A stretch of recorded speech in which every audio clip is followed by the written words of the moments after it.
आज की तारीख में जिसको देखो वो ग्रो, अपस्टॉक्स, जीरोधा और ये दुनिया भर के ऐसे प्लेटफॉर्म्स हैं जिसके ऊपर अपने म्यूचुअल फंड्स, अपने स्टॉक्स, अपने ईटीएफ, अपने बॉन्ड्स, अपने डिबेंचर, इन सब की इन्वेस्टमेंट करते हैं। और यंग जनरेशन तो खास तौर से इस तरीके के प्लेटफॉर्म्स की बहुत दीवानी है और वो ऐसा समझते हैं कि इन प्लेटफॉर्म्स पे इन्वेस्टमेंट करने से वो फाइनेंशियल एक्सपर्ट बन जाते हैं।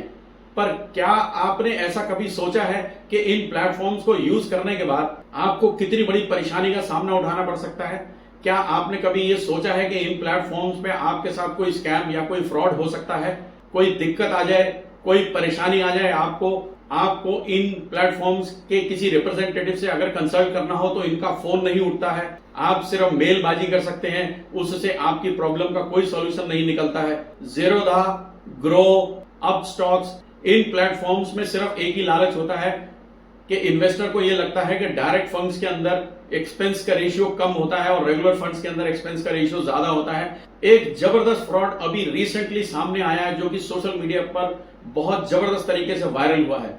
ग्रो एप्लीकेशन ने अपने निवेशक के साथ एक ऐसा धोखा किया है, एक ऐसा स्कैम किया है जिसको सुनकर उस इन्वेस्टर के होश उड़ गए। और ये फ्रॉड, ये स्कैम किसी के साथ भी हो सकता है। अगर आप ग्रो, जीरोधा, अपस्टॉक जैसे प्लेटफॉर्म को यूज करते हो तो ये फ्रॉड दोस्तों आपके साथ भी हो सकता है। अलर्ट रहने की जरूरत है, सावधान रहने की जरूरत है, ये किसी के साथ भी हो सकता है। आज इस वीडियो में हम इसी स्कैम के बारे में चर्चा करेंगे और चर्चा करेंगे कि अगर इस तरीके से आपके साथ कोई फ्रॉड होता है इन प्लेटफॉर्म्स पे तो आपको कौन सी सावधानी बरतनी है। Hi, my name is J S. Khanduja और आप देख रहे हैं आपका यूट्यूब चैनल निवेश बडी। दोस्तों, पहली बार इस चैनल पर आए हैं तो आपसे रिक्वेस्ट है कि इस चैनल को सब्सक्राइब कर दें और हमसे जुड़े रहने के लिए बेल आइकन को जरूर दबा दें। तो शुरू करते हैं। आखिर क्या हुआ ऐसा फ्रॉड जो कि सोशल मीडिया पर एकदम वायरल हो गया? एक इन्वेस्टर ने, जिसका नाम यहां पे हम डिस्क्लोज नहीं करेंगे, उस इन्वेस्टर ने सन 2020 में ग्रो मोबाइल एप्लीकेशन के माध्यम से Parag Parikh flexi cap mutual fund के अंदर कुछ पैसा इन्वेस्ट किया। अब 2024 में उसको जब पैसे की जरूरत पड़ी तो उसने उस पैसे को निकालना चाहा, यानी कि उस म्यूचुअल फंड को रिडीम करना चाहा। जैसे ही उसने रिडेम्पशन की रिक्वेस्ट मोबाइल एप्लीकेशन में डाली, उसका रिडेम्पशन रिजेक्ट हो गया। जब उसका रिडेम्पशन रिजेक्ट हो गया तो उसको कुछ मेलबाजी करनी पड़ी, क्योंकि फोन तो इन कंपनीज का उठता नहीं है। तो पता चला ग्रो के रिप्रेजेंटेटिव का यह कहना था कि we have not received the amount for this investment, यानी कि हमें आपके इस म्यूचुअल फंड की इन्वेस्टमेंट के लिए कोई पैसा प्राप्त नहीं हुआ है। Your bank account is not debited for this investment, आपके बैंक से ये अमाउंट निकला ही नहीं है, डेबिट ही नहीं हुआ है। जबकि उस म्यूचुअल फंड की इन्वेस्टमेंट के बाद वो यूनिट्स जो उसको अलॉट हुए थे वो उसकी मोबाइल एप्लीकेशन में शो हो रहे थे। और ऐसे में आप भी समझ सकते हो कि उस इन्वेस्टर का क्या हाल हुआ होगा। उसके तो होश उड़ गए होंगे। उसकी गाड़ी कमाई जब पानी में डूबती हुई नजर आई तो आखिर हार कर उसने लिंक्डइन पर ये पोस्ट डाली और वो पोस्ट एक ही दिन के अंदर वायरल हो गई। इस पोस्ट में आप देख सकते हो कि इन्वेस्टर ने साफ लिखा है कि my sister has invested some amount through Groww app in Parag Parikh mutual fund back in 2020। The transaction got successfully, we are assigned a folio number also, उसे फोलियो नंबर भी अलॉट हो चुका था। Till now the app correctly show the current amount, उसको current amount भी नजर आ रही थी।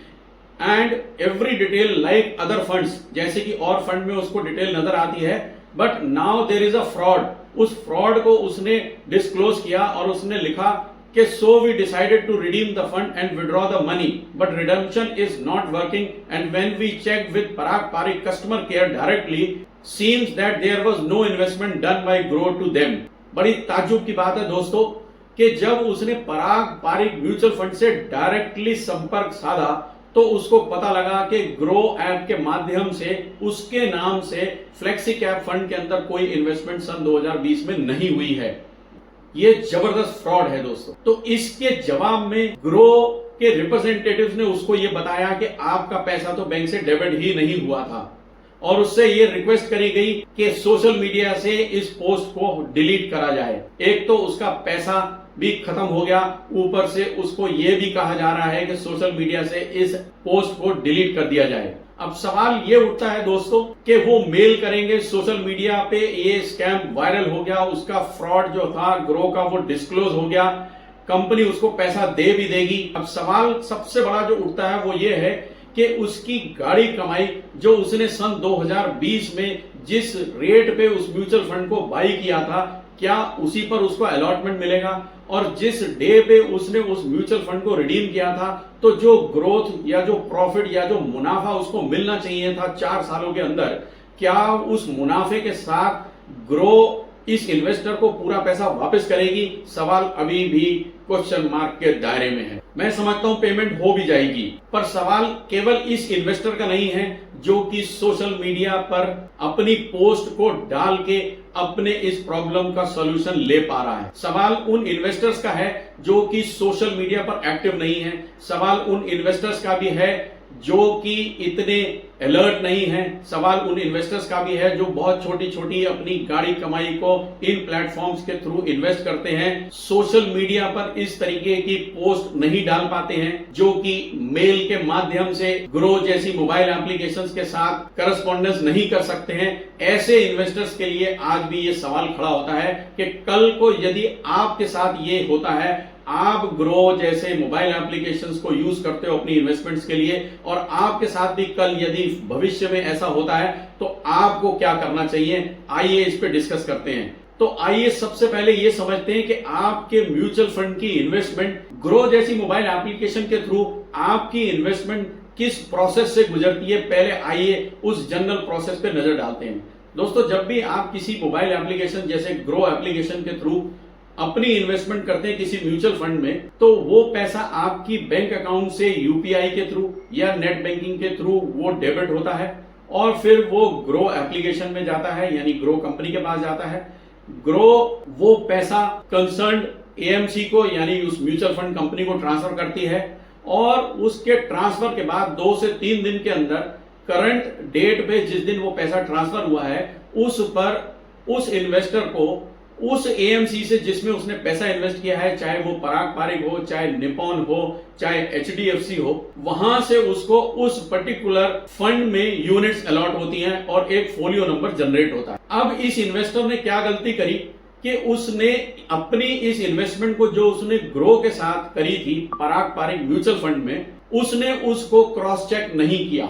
अब जैसे ही आपको यूनिट्स अलॉट होती हैं या आपको फोलियो नंबर जनरेट होता है, उसकी इंफॉर्मेशन दोस्तों आपके रजिस्टर्ड मोबाइल नंबर पे एसएमएस के थ्रू आती है, जो इस इन्वेस्टर ने नहीं देखी। इसकी इंफॉर्मेशन फोलियो जनरेट होने के बाद आपकी रजिस्टर्ड ईमेल पर भी वो फोलियो का स्टेटमेंट आता है, जो इस इन्वेस्टर ने क्रॉस चेक नहीं किया।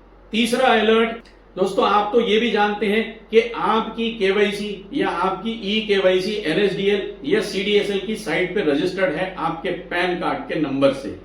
तो जो भी आप इन्वेस्टमेंट करते हैं, चाहे वो ग्रो ऐप के थ्रू करते हैं, चाहे आप अपस्टॉक्स के थ्रू करते हैं या किसी भी प्लेटफॉर्म के थ्रू करते हैं, तो उसकी सारी इंफॉर्मेशन आपको एनएसडीएल या सीडीएसएल आपकी रजिस्टर्ड मेल पर जरूर भेजता है।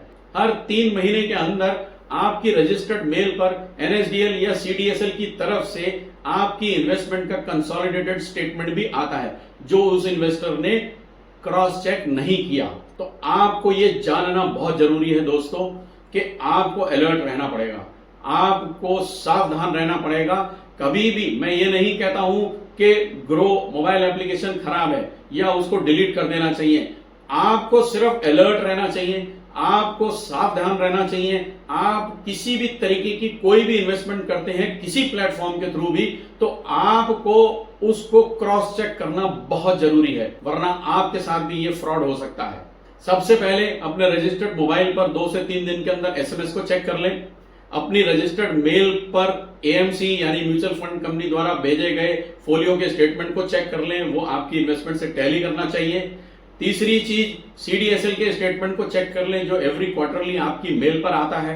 अब ये सब उस व्यक्ति के लिए आसान है जो कि नॉलेजेबल है, जो अपनी ईमेल को चेक कर सकता है। मैंने बहुत सारे ऐसे इन्वेस्टर देखे हैं जिनके पास पैसा तो है, इन्वेस्ट तो कर सकते हैं, पर ना वो ईमेल खोल के देखते हैं, ना वो एसएमएस देखते हैं, ना वो सीडीएसएल के स्टेटमेंट को देखते हैं, पर वो इन्वेस्टमेंट तो करते हैं। तो ऐसे में उनको क्या करना चाहिए? क्या उनको इन ऑनलाइन प्लेटफॉर्म्स को यूज करना चाहिए? तो दोस्तों मेरा एक सजेशन है, मेरी एक ये राय है कि इन ऑनलाइन प्लेटफॉर्म्स को ऐसे व्यक्ति को यूज नहीं करना चाहिए जो कि इतना टेक्निकली एफिशिएंट नहीं है।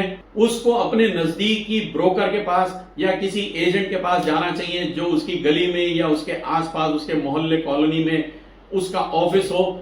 एटलीस्ट वो पर्सनली अक्रॉस द टेबल उसके साथ बैठ के डिस्कस करके इन्वेस्टमेंट कर सकता हो, तो उसको ऐसे व्यक्ति के पास जाके ही अपनी इन्वेस्टमेंट को करना चाहिए।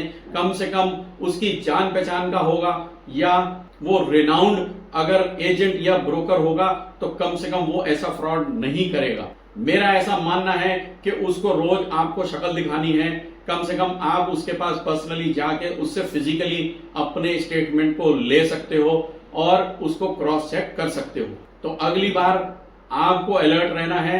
ये गलती हो सकती है, किसी के साथ भी हो सकती है, चाहे वो ग्रो हो, चाहे वो अपस्टॉक हो, चाहे वो ज़ेरोधा हो, चाहे वो कोई भी ऑनलाइन का इन्वेस्टमेंट प्लेटफॉर्म हो। समझदार बनना है दोस्तों, आपको अलर्ट होना है आपको, सो दैट इस इन्वेस्टर के साथ जो स्कैम हुआ या जो फ्रॉड हुआ, जो कि हो सकता है कि जल्दी रिजॉल्व हो जाएगा, आपके साथ ना हो, आप परेशानी में ना आए। तो thank you so much. Video अच्छी लगी हो तो उसे लाइक जरूर करें, अपने फ्रेंड्स और अपनी फैमिली में इस वीडियो को शेयर जरूर करें, सो दैट उनको भी इस तरीके के अलर्ट्स के बारे में जानकारी मिल जाए और वो भी भविष्य में इस तरीके के ऑनलाइन प्लेटफॉर्म्स को यूज करने से पहले सावधान हो जाए।